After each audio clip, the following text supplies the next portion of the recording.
ప్రతిరోజు ఈ రక్షింపబడిన మనల్ని ఎలాగైనా సరే మళ్ళీ లోకంలోకి తిప్పాలి అని అగచాట్లు పెట్టి, శ్రమలు పెట్టి, శోధనలు పెట్టి, రకరకాల వేదనలు పెట్టి, ఎదురు దెబ్బలు కొట్టి, రకరకాల ఆకర్షణలను చూపించి వాడు పడరాని పాటలు పడుతున్నాడు. వాడి దెయ్యాలు మొత్తం కలిసి, ఆ టీం అంతా కలిసి ప్రతిరోజు దేవుని పాదాలు పట్టుకోవటం వల్ల రక్షణ పొందిన మనల్ని ప్రతిరోజు ఈ శరీరేచ్ఛల నుండి, అపవాది క్రియల నుండి, లోకానుసారమైన క్రియల నుండి మనల్ని దేవుడు రక్షిస్తూనే ఉన్నాడు. అర్థమైందా? బాప్తీసం ద్వారా నరకం నుండి పరలోకానికి డిసైడ్ అయ్యామంటే రక్షించబడ్డాం. రక్షింపబడ్డ మనల్ని మళ్ళా వెనక్కి లాగటానికి ట్రై చేస్తున్నాడు. ఎందుకంటే మనం బాప్తీసం పొందగానే పరలోకం పోలా, భూమి మీదే ఉన్నాం. ముంచినట్టు పైకి పోయే పని అయితే గొడవే ఉండేది కాదు. దేవునికి స్తోత్రం, హల్లెలూయా. కానీ ఏం చేద్దాం, ముంచినోడు మళ్ళీ పైకి వస్తున్నాడు, వచ్చినోడు మళ్ళీ కొన్ని సంవత్సరాలు భూమి మీదనే బతకాల్సి వస్తుంది. ఈ బ్రతుకులో వాడు నిత్యము దాడి చేస్తున్నాడు, ఏ విధంగానైనా ఎఫెక్ట్ చేయాలని. మన శత్రువు, ఆ శత్రువు దాడి నుంచి ప్రతిరోజు ప్రార్థించడం ద్వారా, వాక్యం ధ్యానించడం ద్వారా, దేవుని పాదాలను ఆశ్రయించడం ద్వారా, మనల్ని మనం హెచ్చరించుకోవటం ద్వారా, బుద్ధి చెప్పుకోవటం ద్వారా ప్రతిరోజు దేవుడు మనల్ని సేవ్ చేస్తానే ఉన్నాడు. నువ్వు బాప్తీసం పొంది ఎన్ని సంవత్సరాలు అయిందో నాకు తెలియదు, కానీ ఎన్నో శోధనలు వచ్చినాయి, ఎన్నో ఆటుపోట్లు వచ్చినాయి. ఒక రకంగా చెప్పాలంటే ఈ దెబ్బతో మన విశ్వాసం అయిపోయిందిరా అనుకున్న పరిస్థితులు కూడా వచ్చినాయి. అయినా సరే నువ్వు లైన్లో ఉన్నావు. సంవత్సరాలు గడిచినాయి, తిప్పుకోలేని శోధనలు వచ్చినాయి. అయినా సరే ఎట్లా నువ్వు తప్పించుకున్నావో, ఎట్లా తిప్పుకున్నావో ఈ రోజుకి విశ్వాసంలో నిలిచి ఉన్నావు. దేవునికి మహిమ. దగ్గరికి ఒక విశ్వాసం వచ్చి, అయ్యగారు 10 సంవత్సరాల నుంచి మీ వాక్యాలు వింటున్నా, మీరు చెబుతానే ఉన్నారు, నేను వింటానే ఉన్నాను, మీరు చెబుతానే ఉన్నారు, నాకు ఒక్కటే గుర్తులేదు. అసలు మీరు చెప్పటం వల్ల ఉపయోగం ఏందండి అన్నాడంట. మీరు చెప్పటం వల్ల, కూర్చొని నేను వినటం వల్ల ఉపయోగం ఏంటి అన్నాడట. నేను చెప్పింది ఏమైనా అర్థమైందా మీకు? అర్థమైందా? పాస్టర్ గారితో విశ్వాసం ఏమన్నాడంటే, 10 సంవత్సరాలుగా మీరు చెబుతున్నారు, నేను వింటున్నాను, మీరు చెప్పేవి చాలా చెబుతున్నారు, కానీ నాకు ఒక్కటి గుర్తుంటల్లా. మరి గుర్తుండనప్పుడు మీరు చెప్పి ఫలితం ఏముంది, నేను విని ఫలితం ఏముంది అన్నట్ట. పాస్టర్ గారు తక్కువడు కాదుగా, తెలివి ఎక్కువై పాస్టర్లు అయ్యేది. దేవునికి స్తోత్రం. తెలివి తక్కువే కాదు, భూలోక స్థాయిని మించి పరలోక స్థాయికి జ్ఞానం పోయినప్పుడు వాడు సేవకుడు అవుతాడు అన్నమాట. అర్థమైందా? అది పాస్టర్ గారు అన్న అంట, అయ్యా 4 రోజుల క్రితం మీ ఇంట్లో కూర అయిందన్నాడంట. గుర్తులేదండి అన్నాడంట. సరే నిన్నగాక మొన్న కూర అయిందన్నాడంట. గుర్తులేదండి అన్నాడంట. సడన్గా చెప్పు, నిన్నేం కూర అన్నాడంట. నిన్న అది గుర్తులేదండి అన్నాడు. ఏమయ్యా, నిన్న మొన్న అటు మొన్న తిన్న కూరలే గుర్తులేవు నీకు, తిన్నావు మళ్ళీ గుర్తులేవు. మరి వాక్యాలు కూడా గుర్తులేవు. కానీ నీకు ఒకటి తెలుసా, నువ్వు తిన్న కూరలేవో, ఈ 10 సంవత్సరాలుగా తిన్న కూరలేవో నీకు గుర్తులేవు. కానీ నీకు ఒకటి తెలుసు, కూరలు తిన్నా, అన్నం తిన్నా నువ్వు ఏమేమి తిన్నావో నీకు గుర్తులేదు, కానీ వాటి యొక్క శక్తి నీలో పనిచేసి ఈ 10 ఏళ్ళు నువ్వు బతికుంటానికి కారణమైంది. అలాగే 10 సంవత్సరాలుగా నేను చెప్పే వాక్యం నీలో ఎంతవరకు గుర్తుందో, ఎంతవరకు గుర్తులేదో నాకు తెలియదు, కానీ ఒకటి మాత్రం నేను ఎరుగుదును, ఈ 10 సంవత్సరాలు నీకు ఎదురయ్యే దాడులన్నీ తప్పించుకొని విశ్వాసంలో ఇంకా నిలిచి యేసు దేవుడు నా రక్షకుడు అని అనగలుగుతున్నావంటే నా వాక్యాలు వ్యర్థంగా పోలా, అవి నీలో శక్తివంతంగా పనిచేసి నీ విశ్వాసం, నీ భక్తి నిలిచుందరా పిచ్చోడా పో అన్నాడట. దేవునికి స్తోత్రం. అర్థమైందా? అలాగున రక్షణలోనికి వచ్చిన ఇన్ని సంవత్సరాలలో మీరు నిజంగా మీ భక్తి, ఆత్మీయత, విశ్వాసం కాపాడుకున్నారంటే మా శనమా, అది మీ గొప్ప కాదు. మీరు అనుదినం దేవుణ్ణి ఆశ్రయించారు. రక్షింపబడిన మీరు మీ రక్షణను కొనసాగించుకోవటానికి భయంతో, వణుకుతో ఏ రోజుకు ఆ రోజు జాగ్రత్త పడి దేవుడిని ఆశ్రయించారు. ప్రతిరోజు శరీరేచ్ఛల నుండి, లోకేచ్ఛల నుండి, సాతానేచ్ఛల నుండి మిమ్మల్ని దేవుడు కాపాడుతూ ఇన్ని సంవత్సరాలు మీరు విశ్వాసంలో బ్రతికుండేటట్టు, నిలిచుండేటట్టు చేశాడు. అప్పుడు ఆయన రక్షిస్తున్నాడా లేదా? ఏ రోజుకు ఆ రోజు పెద్దగా చెప్పండి. రక్షించకపోతే ఏడుంటావు? రక్షిస్తున్నాడు. అలాగే ఫైనల్గా కంప్లీట్గా రక్షించే రోజు ఒక రోజు ఉంది. ఈ శరీరంలో మనం జీవించున్నంత వరకు సైతాను గడికి అవకాశం ఉంటుంది మనల్ని ఎఫెక్ట్ చేయడానికి. ఒక రోజు రాబోతుంది త్వరలోనే. ఆ రోజు వచ్చినప్పుడు అసలు ఈ శరీరమే మార్చేస్తాడు.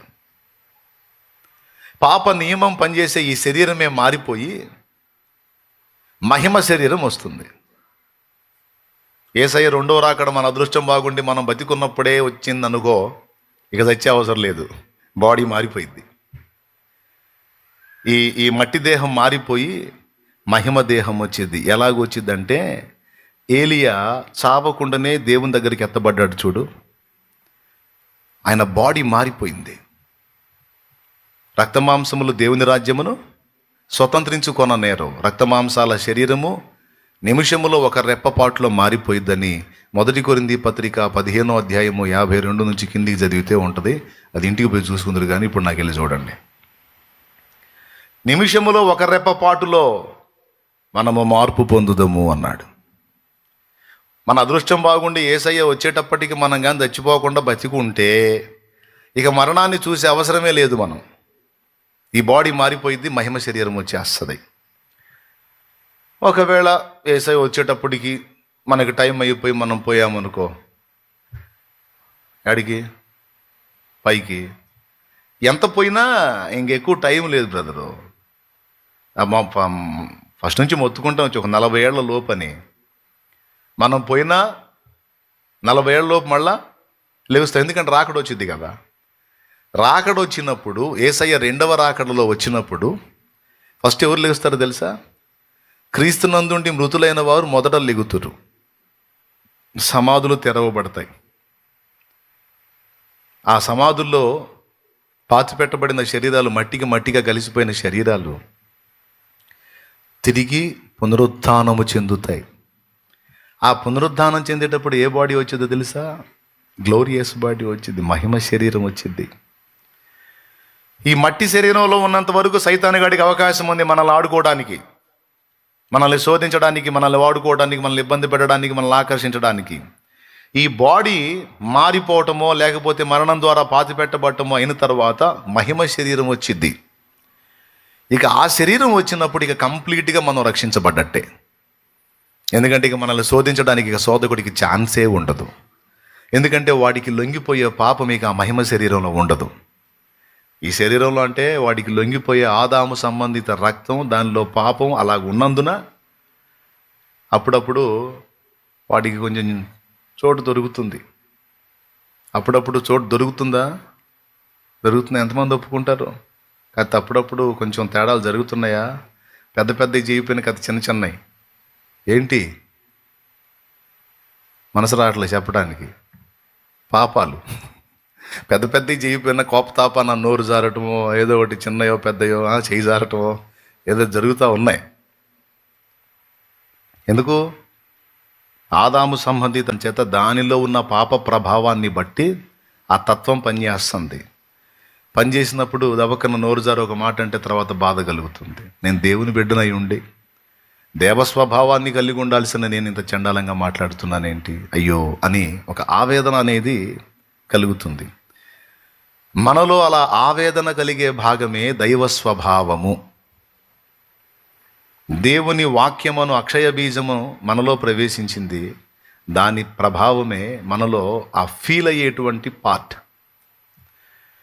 ఏ ఫీలింగ్ లేదనుకో, పాపం చేసి కూడా ఏ ఫీలింగ్ లేదనుకో, అసలు దేవ స్వభావం అనేది మనలోకి రాలా.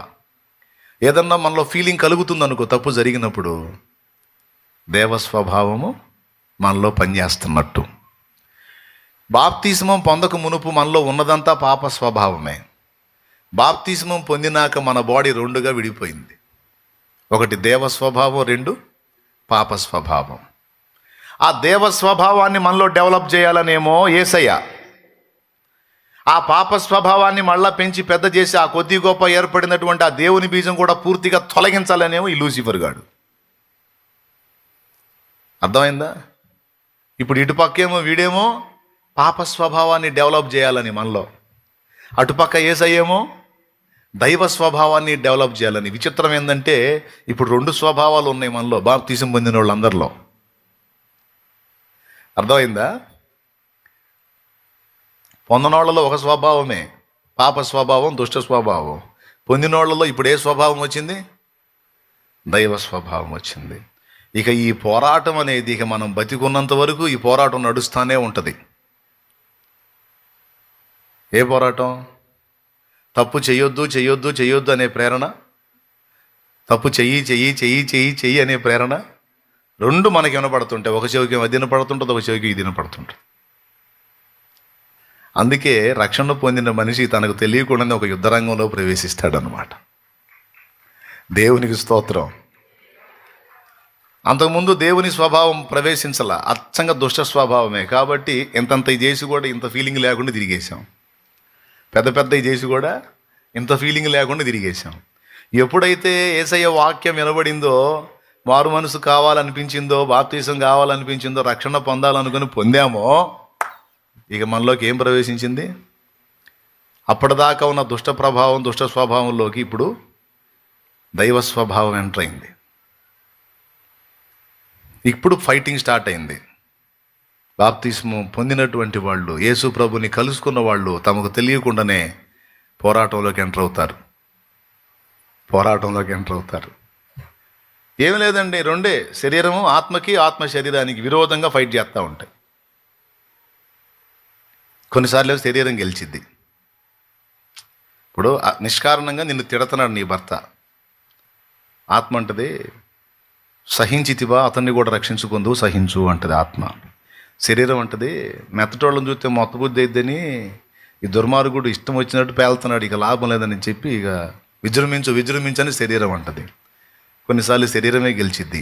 అది కొడుతున్నాడు అనుకో, ఒక దెబ్బ రెండు దెబ్బలు, ఎందుకు కొడుతున్నావు రా, అగు చెప్పు అనిగాడు. వెంటనే ఆత్మ అంటది, నువ్వు అరే అనొచ్చా, వాడిది అమ్మొచ్చా, మరి నన్ను పట్టుకుంటా అనొచ్చా. కొంతమందికి ఏమో ఆత్మ గెలిచిద్ది, దెబ్బతిని కూడా సహించగలుగుతారు. కొంతమంది సహనాన్ని కోల్పోయి శరీరానుసారులుగా రివర్స్ అయిపోతారు. రివర్స్ అయినప్పుడు అవతలివాడు మారడానికి అవకాశాలు లేవు. సహించినప్పుడు అవతలివాడు మార్పు చెందేదానికి అవకాశం ఉంది. కానీ ఏం చేద్దాం మరి? ఈ రెండు లక్షణాలు మన శరీరంలోనే ఉన్నాయి.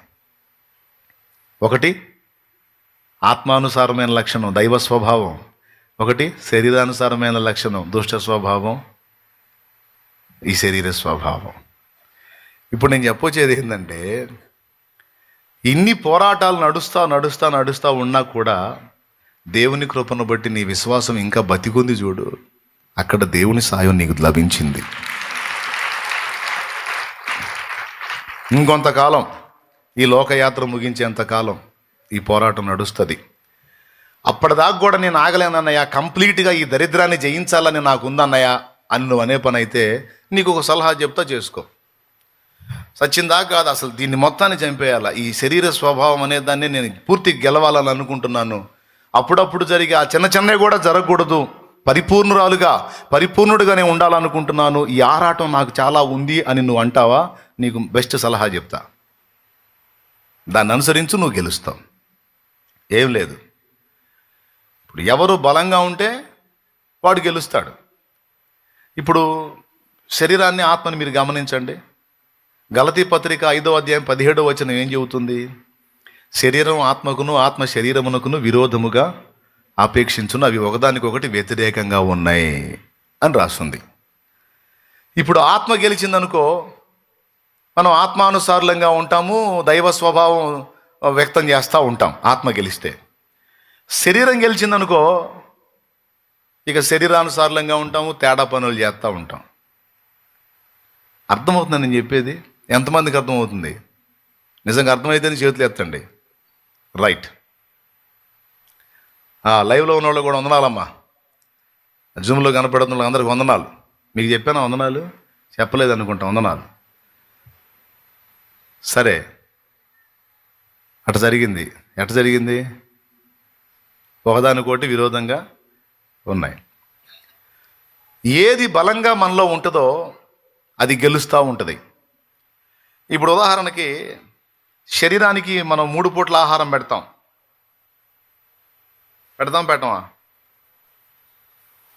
బలహీనమైన ఆహారం పెడతామా? పౌష్టికాహారం పెడతామా? సమృద్ధిగా పౌష్టికాహారం పెడతాం. ఏది 3 పూట్ల తిన్నది కాక మధ్యలో అదనపు లోడు కూడా వేస్తాం. ఆ కాయలో ఏమండి, ఏదో ఒకటి, ఆ స్వీట్లో ఏదో ఒకటి అదనంగా, ఏది 3 పూట్ల అప్పనంగా తిన్నది కాక మళ్ళీ అదనంగా కొంచెం. అవునా? ఇది శరీరానికి ఆహారం ఉన్నట్టే ఆత్మకు కూడా ఆహారం ఉంది. ఆత్మకున్న ఆహారం ఏంటంటే దేవుని వాక్యం. దేవుని వాక్యము ఆహారముతో పోల్చబడింది. మీరు పాలు త్రాగవలసిన వారే కానీ బలమైన ఆహారం తినగలవారు కారు అన్నాడు. అవునా? కొరింథీ పత్రికలో.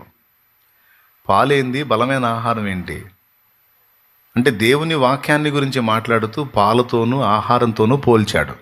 బాగా వినండి, మీకు ఉపయోగపడే మాట చెప్తాను. అంటే ఆత్మకు కూడా ఆహారం ఉంది, అది వాక్యం.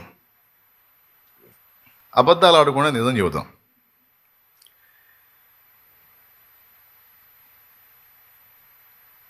ఆదివారం ఒకరోజు చర్చికి వచ్చి వాక్యం వింటాం. మహా అయితే శుక్రవారమో బుధవారం ఏదో మీ అయ్యగారు పెట్టే కూటంలో అవకాశం ఉంటే ఒక పూట కలుస్తాం, లేకపోతే ఆదివారం టు ఆదివారం. అంతేనా? రైట్. ఇది ఎలాంటిదంటే, 2 పైలవాళ్ళను తీసుకొచ్చి ఒంగోలు నుంచి ఒకడిని, గుంటూరు నుంచి ఒకడిని తీసుకొచ్చి చిలకలూరుపేట గ్రౌండ్లో కుస్తీ పోటీలకు రెడీ చేస్తున్నారు.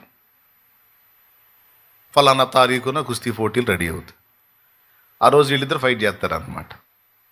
ఒకడేమో గుంటూరు పైల్వాన్, ఒకడేమో ఒంగోలు పైల్వాన్ అనుకోండి. గుంటూరు పైల్వానికి వారానికి 2 ఇడ్లీ, గుంటూరు పైల్వానికి వారానికి 2 ఇడ్లీ. ఒంగోలు పైల్వానికేమో రోజుకు 3 పూట్ల చికెను, మటను, అచ్చంగా వాడికి మధ్యలో గ్యాప్ కూడా లేకుండా రోజుకు 5 సార్లు మేపుతున్నాం. గుంటూరు పైల్వానికి ఏమిటి? వారానికి 2 ఇడ్లీ.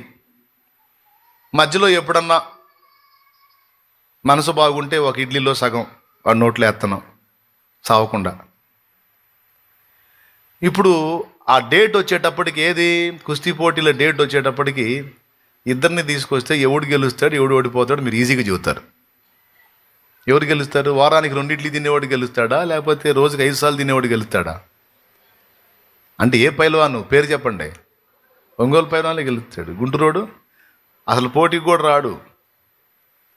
వారానికి 2 ఇడ్లీ తింటే వాడి దగ్గర ఏముంటుందండి? వాడికి 4 పట్టుకొని తీసుకొని రావాలి. పాయింటే కదా? చాలామంది విశ్వాసుల బతుకు అట్టుంది. వాళ్ళ ఆత్మకి వాళ్ళు పెట్టే ఫుడ్ ఎలాంటిదంటే వారానికి 2 ఇడ్లీ లాంటిది. ప్రతిరోజు వాక్యం చదవమని దేవుడు తన దాసుల ద్వారా చెబుతాడు, ప్రతిరోజు వాక్యం చదవండి అని. కానీ చదవరే. ఆదివారం పూట వచ్చి ఆ బైబిల్ బయలుదేరేటప్పుడు ఆ బైబిల్ తీసుకొని దులిపి ఇక రావటం తప్ప మళ్ళీ ఇక 6 రోజులు దాన్ని దుమ్ము పెరుగుపోవటమే. కొంతమంది భక్తులు, కొంతమంది మరీ దారుణం. అసలు వాక్యం చదువుతారు, ఎక్కడో క్యాలెండర్లో చదువుతారు. శరీరానికి ఏమో 3 పూట్ల ఫుడ్ పెట్టి అదనంగా మళ్ళీ 2 పూట్ల స్వీట్లనో ఫ్రూట్లనో పెట్టి పెంచితివి బాడీని, తక్కువ లేకుండా దగ్గర కింటాకి చేర్చారు. ఏమండి, 80 నుంచి 100 కిలోలకి రీచ్ అవుతున్నారు. మరి ఆత్మ పరిస్థితి ఏందండి? మరి ఆత్మకు ఆహారం ఏది? కాబట్టి నిజంగా నువ్వు పోరాటంలో గెలవాలి అని అనుకుంటే, పూర్తిగా ఆయన వచ్చి తీసుకెళ్ళక మునిపే ఈ భూమి మీద ఉండగానే శరీర క్రియలను, లోకానుసారమైన క్రియలను, సాతాను క్రియలను జయించి నిప్పులాగా నువ్వు ఉండాలంటే ఈ భూమి మీద ఉన్నప్పుడు కూడా అవకాశం ఉంది. ఏంటి అవకాశం అంటే, శరీరానికి కొంచెం ఫుడ్ తగ్గించి ఆత్మకు కొంచెం ఫుడ్ పెంచితే చాలు. అప్పుడు ఈ పైల్వాన్ని గెలుస్తాడు మిస్టర్ ఆత్మారావు గారు. దేవునికి స్తోత్రం. చాలామంది విశ్వాసులు ఈ పట్టించుకోరు. అందుకే నేను అడుగుతాను, మీలో శరీర కార్యాలు ఎంతమందిలో జరుగుతున్నాయి అంటే అందరూ చేయెత్తాల్సిందే. అవునా? శరీర క్రియలు అంటే ఏంటి? తిండి తిప్పలు కాదు. తిట్టడం, కొట్టడం, కుళ్ళుకోవటం, అసూయ పట్టడం, అవతల వాళ్ళని ఏడిపించటం, బాధ పెట్టడం, అలాగే దురాలోచనలకు వెళ్ళటం, శరీరాలోచనలకు వెళ్ళటం, తప్పుడు ఊహల్లోకి వెళ్ళటం, లైంగిక పరమైనటువంటి ఇచ్చల్లోకి వెళ్ళటం, ఇవన్నీ శరీర కార్యాలు. ఇవన్నీ ఎందుకు మనుషుల్ని గెలుస్తున్నాయి, విశ్వాసులు ఎందుకు గెలుస్తున్నాయి అంటే శరీరమే బలంగా ఉంటుంది కాబట్టి. అదే ఆత్మ బలంగా ఉందనుకో, ఆత్మ దైవ స్వభావంతో ఉంటుంది, దైవ స్వభావంతో నింపుకొని ఉంటుంది కనుక ఆత్మ బలంగా ఉందనుకో, శరీరాన్ని తొక్కి తొక్కు. అది వెర్రిమొరి చేష్టలు చేసిన ప్రతిసారి కూడా దాన్ని అడ్డగిస్తూ ఉంటుంది. Praise the lord. అందుకే చెప్తున్నాను ఏంటంటే, శరీర స్వభావాన్ని మనలో తొలగించుకుంటూ ఆత్మ స్వభావాన్ని మనం నింపుకుంటూ ఉండాలి. ఆత్మ స్వభావం, దేవ స్వభావాన్ని నింపుతూ ఉండాలి. సింపుల్గా చెప్తున్నా, శరీర కార్యాలు పోవాలి అంటే అచ్చంగా వాటిని తీసేయాలని వాటి మీద గురి పెట్టొద్దు. ఆత్మ సంబంధమైనటువంటి కార్యాలను ఎక్కువ చేయి. దేవ స్వభావం ఎంత నింపబడతా ఉంటే మనలో ఉన్న ప్రాచీన స్వభావం అంతగా డిలీట్ అయిపోతూ ఉంటుంది. కాబట్టి అందరికీ చెబుతున్నట్టు, సేవకులకి, విశ్వాసులకి అందరికీ ఉపయోగపడేది దేవ స్వభావం నింపుకోండి. అది ఎలా వచ్చింది? మనలో వాక్యం ద్వారా వచ్చింది, ప్రార్థన ద్వారా వచ్చింది, పరిశుద్ధుల సహవాసం ద్వారా వచ్చింది, ప్రభు బల ద్వారా వచ్చింది, దేవుని వాక్యం ద్వారా వచ్చింది. అలాగ జాగ్రత్త పడితిరా, ఇక మీ రక్షణ విషయంలో ఢోకా లేదు. కానీ ఆత్మానుసారమైన జీవితాన్ని నిర్లక్ష్యం చేసిదిరా, మీ రక్షణ విషయంలో భయమే. ఉంటాడో ఓడతాడో కూడా తెలియదు. అందుకే మీ అందరికీ చెప్తున్నాను, పౌలు మహనీయుడు ఫిలిప్పీలకు చెప్పినట్టు నేను మీతో చెప్తున్నాను. రక్షణ యొక్క విలువ తెలుసుకోండి. రక్షణను జాగ్రత్తగా కొనసాగించుకొనున్నట్లు ఆత్మ స్వభావం, దైవ స్వభావాన్ని బలపరుచుకోండి, శరీర స్వభావాన్ని అణచివేయండి. ఈ రెండు జరిగినట్లు శరీరానికి సమృద్ధి అయినటువంటి ఆహారం కొంచెం తగ్గించండి. కనీసం వారంలో ఒక్కసారైనా గ్యాస్ ట్రబుల్ లేనోళ్ళు, ఇతర రోగాలు లేనోళ్ళు, శరీరం బాగున్నోళ్ళు కనీసం వారంలో ఒక రోజన్నా ఫాస్టింగ్ ఉండటాన్ని అలవాటు చేసుకోండి, ఉపవాసాన్ని. యేసయ్య వచ్చి మహిమ శరీరం ఇచ్చాడంటే ఇక గొడవే ఉండదు, సైతాను గాడికి ఇక ఛాన్సే ఉండదు మన మీద. కానీ ఇంకా మహిమ శరీరం రాలేదే, ఈ పాపిష్టి శరీరమే ఉందే, ఇదంతా పాపానికి లాగే శరీరమే. దీన్ని జయించి రక్షణను కాచుకోవాలి అంటే ఖచ్చితంగా మనల్ని మనం జాగ్రత్త చేసుకోవాలి. Praise the lord. మనం రక్షణ పొందామా లేదా? బాప్తీసం పొందినప్పుడే పొందాం. రక్షణ పొందుతూ ఉన్నామా లేదా? ఎస్. ఏ రోజుకి ఆ రోజు దేవుడు మనల్ని పాపం నుండి, సాతాను క్రియల నుండి, శరీర కార్యాల నుండి రక్షిస్తానే ఉన్నాడు. 2, ఫైనల్గా రక్షిస్తాడు, టోటల్గా ఈ శరీరాన్నే మార్చిపడేసి. కాబట్టి మనం రక్షణ పొందామన్నది నిజం, పొందుతూ ఉన్నామన్నది నిజం, పర్మనెంట్గా పొందబోతున్నాం అన్నది కూడా ఈ 3 జరుగుతున్నాయి. కాబట్టి మీ అందరూ రక్షణ విలువను గుర్తించండి. ఈ రక్షణను దొంగిలిస్తే మనం నరకపాత్రులం అవుతామని సైతానికి తెలుసు. అందుకని అంటే ఇక్కడ మీరు బాప్తీసం పొందిన వాళ్ళు ఉన్నారు, ఇప్పుడు పొందడానికి వచ్చిన వాళ్ళు కూడా ఉన్నారు. అందుకే చెబుతున్నాను, బాప్తీసం ఎవరికి పడితే వాళ్ళకి ఇవ్వను. నేను అడుగుతా, అసలు వాళ్ళకి ఏం తెలుసు, వాళ్ళ అవగాహన ఏంటి, దాని విలువ వాళ్ళకి ఏమైనా అర్థమైందా అనేది అడిగి నాకు స్పష్టమైన సమాధానం చెబితేనే నేను ఇస్తా, లేకపోతే నీళ్ళలో దిగినా సరే ఒడ్డుకు పంపిస్తా. అట్లా పంపించా చాలామందిని.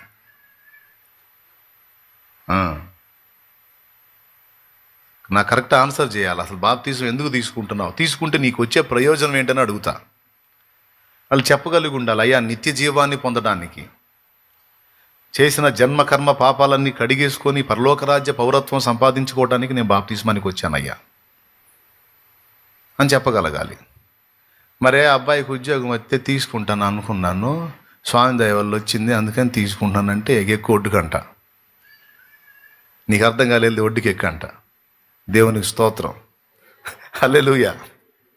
అర్థమైందా? కాలేదా? అయిందిలే. బాప్తీసం విలువ తెలుసుకోవాలి కదా. నీకు రక్షణ ఇవ్వడానికి, నీకు పరలోక రాజ్యం ఇవ్వడానికి, నరకం నుంచి నిన్ను కాపాడటానికి యేసు ప్రభు నీ కోసం ఏం చేశాడు అంటే, కొంతమంది అంటారు ఏం చేసేది బ్రహ్మాండంగా చేస్తే చాలా చేశాడులే అంటారు. ఏంటిది బ్రహ్మాండంగా చేసింది, చాలా చేసింది? ఏంది స్వామి నాయన, మరి సామాన్యమైన మా అమ్మాయికి అసలు ఎన్ని సంవత్సరాలైనా పెళ్లి కాకపోతుంటే అసలు ప్రభు దగ్గరికి వచ్చి ప్రార్థన చేసుకుంటే బ్రహ్మాండంగా మంచి సంబంధం వచ్చి పిల్లలకు పెళ్లి కూడా అయిపోయి అత్తగారింటికి కూడా పోయింది. ఇంకేం చేయాలి నాయన అని కొంతమంది అప్పులు మొత్తం తీరిపోయినాయ్యా, దేవుడు కృప. అందుకే అప్పుడే అనుకున్నాను తీసేసుకోవాలని.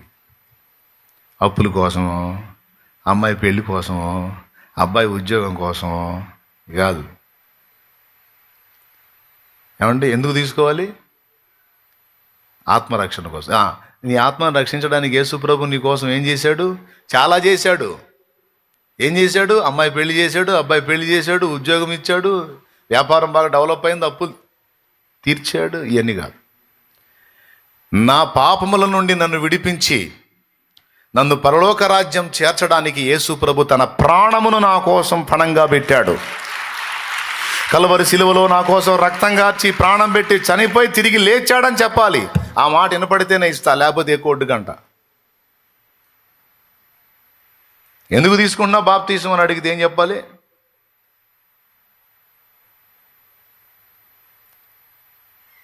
సమస్యలు పోతాయని, అనుకున్నవి జరుగుతాయని అని చెప్పాలా? ఆత్మరక్షణ నిమిత్తం, పాప క్షమాపణ నిమిత్తం, పాపాలన్నీ కడిగేసుకోవాలని తీసుకుంటున్నానయ్యా, ప్రభు దగ్గరికి చేరాలని. సింపుల్గా చెప్పచ్చు. ఏం చేశాడు యేసయ్య నీ కోసం? ఇంతసేపు ప్రసంగం చేసి మొన్న ఆ మధ్య నీళ్ళలో తీసుకెళ్ళి ఒక ఆమెను అడిగాను, ఏం చేశాడు నీ కోసం యేసయ్య? ప్రాణం తీశాడు అంది. ఏంది అన్నాను. ప్రాణం తీశాడయ్యా. ఎవరు ప్రాణం తీశాడు అన్న. అదేదో చెప్పినట్టు ఉండవుగా నువ్వు అంది.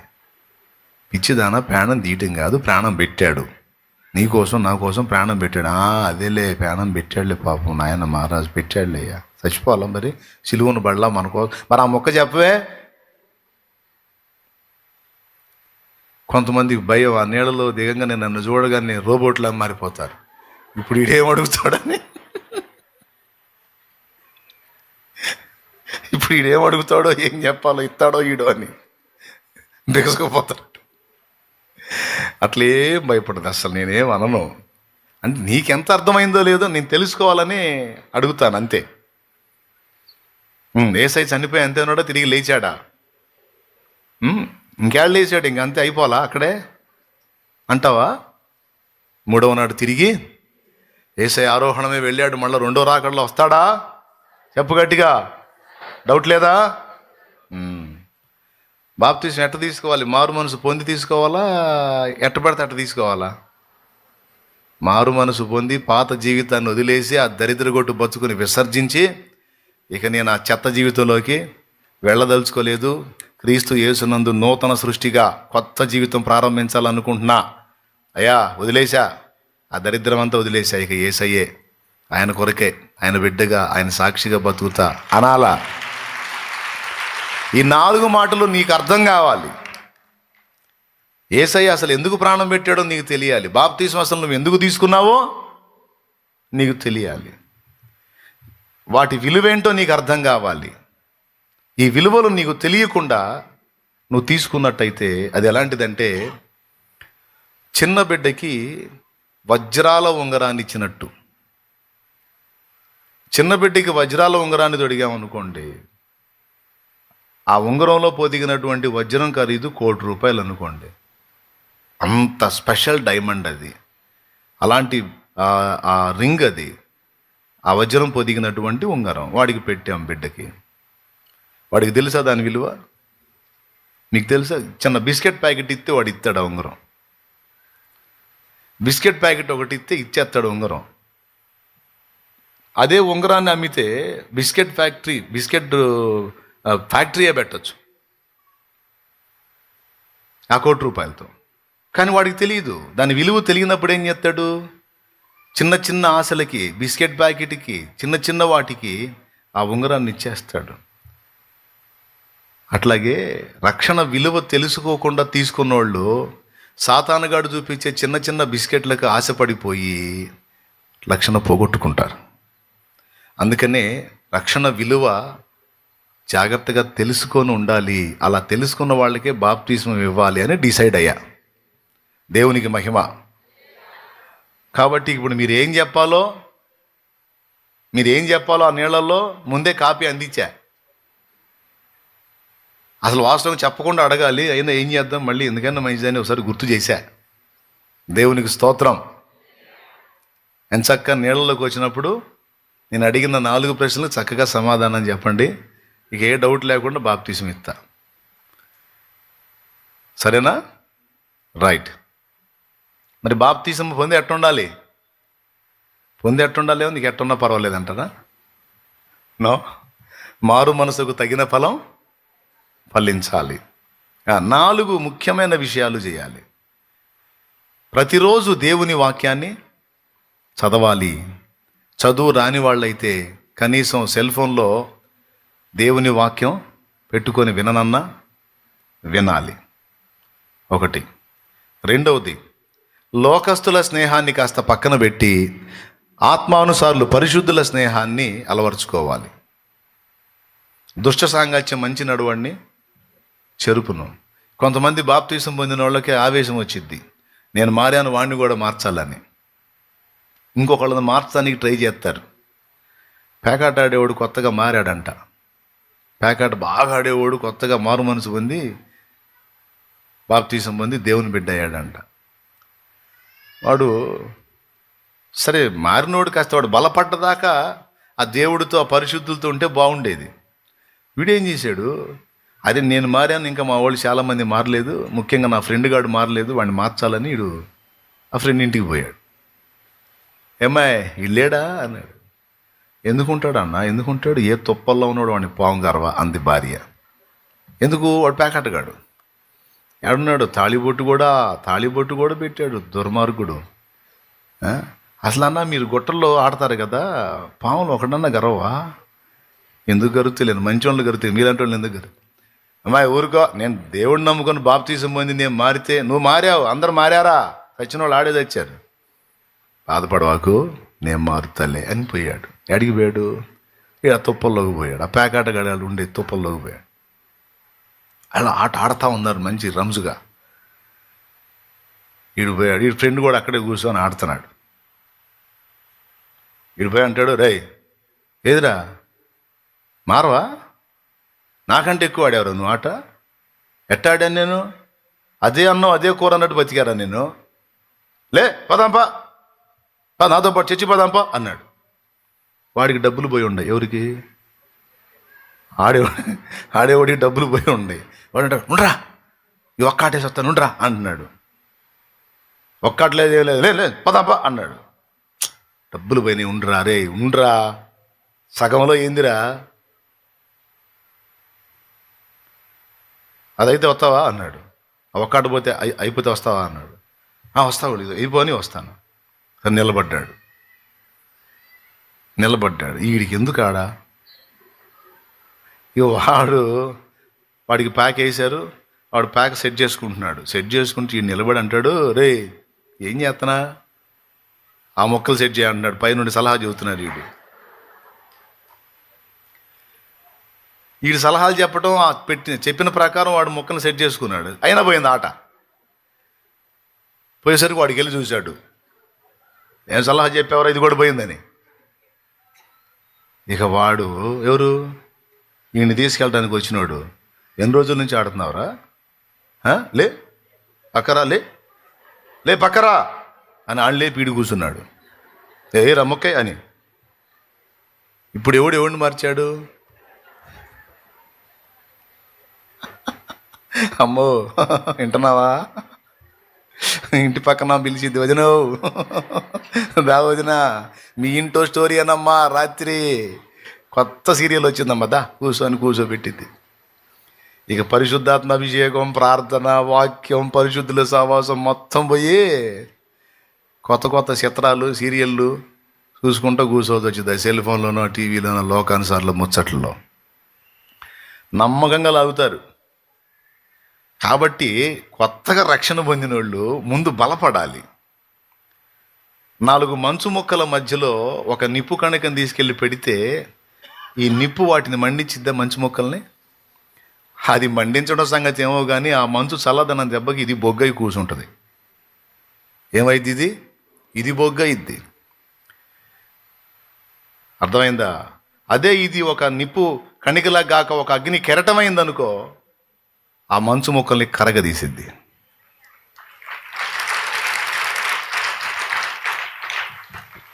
కాబట్టి రక్షణ పొందడానికి వచ్చిన బిడ్డలారా, మీరు బాప్తిస్మం పొందగానే సరికాదు, పొందిన తర్వాత 4 విషయాలు జాగ్రత్త పడండి.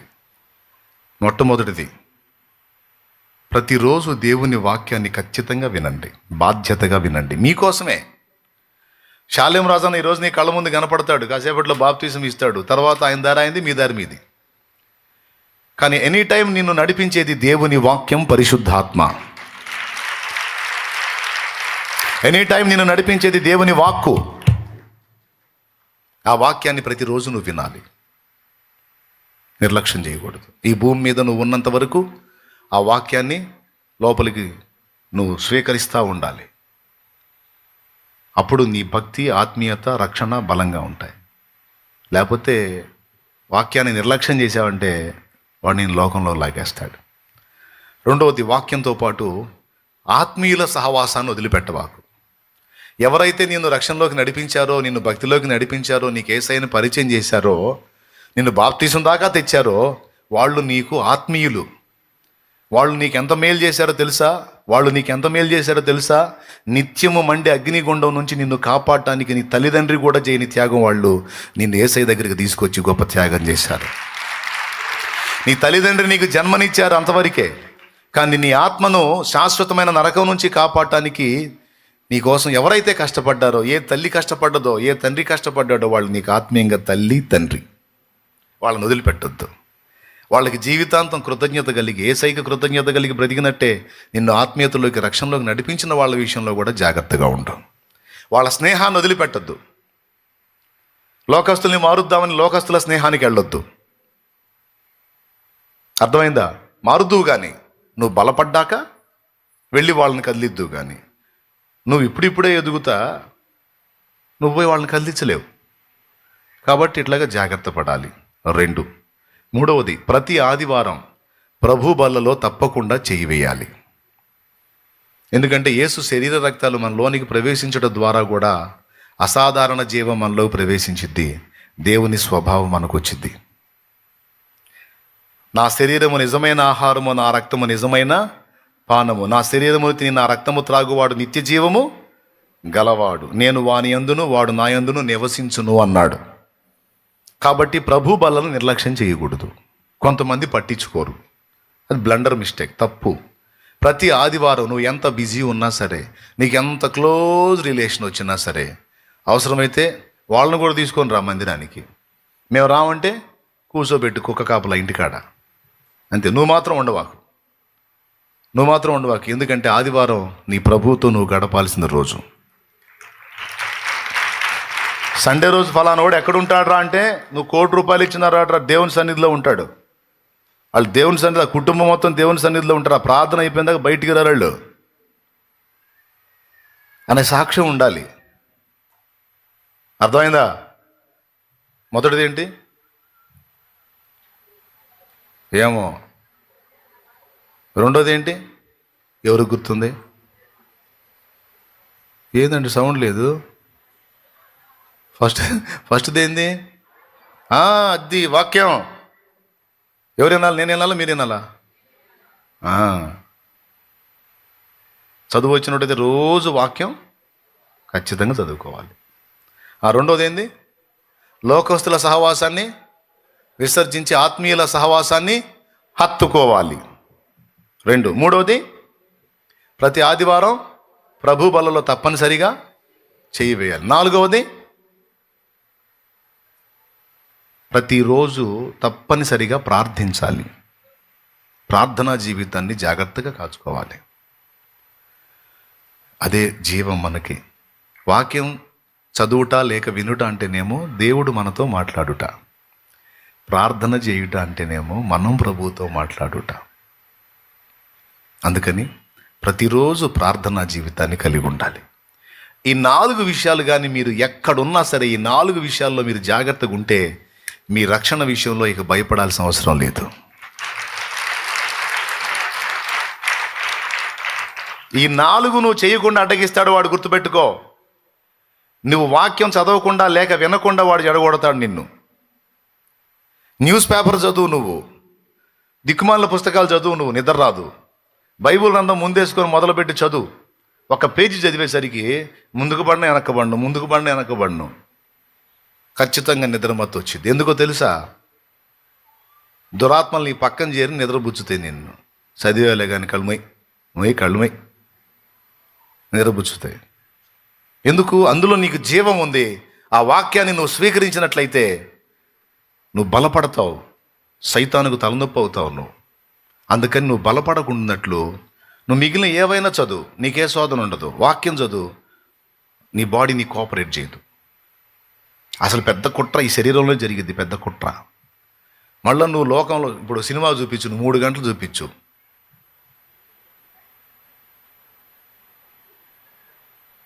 బొమ్మలాగా రోబోట్లా కూర్చొని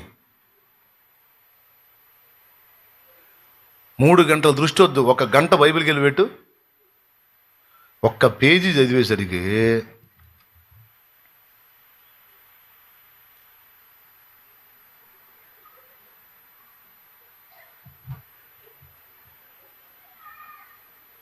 ఎందుకని? ఇదే శరీరం కదా, ఇది సినిమాకి 3 గంటలు చూడనిస్తుంది, 1 పేజీ చదవనట్లేదు. ఏంటిది? దీనిలో ఉన్న పాపం అలాంటిది అన్నమాట. దీనిలో ఉన్న పాపం అలాంటిది. పొద్దున్న నుంచి సాయంత్రం దాకా నువ్వు పొలంలో పనిచేయ, కంపెనీలో పనిచేయ, నీ బాడీ ఫుల్ కోఆపరేట్ చేసేది నీకు డబ్బు సంపాదన కోసం.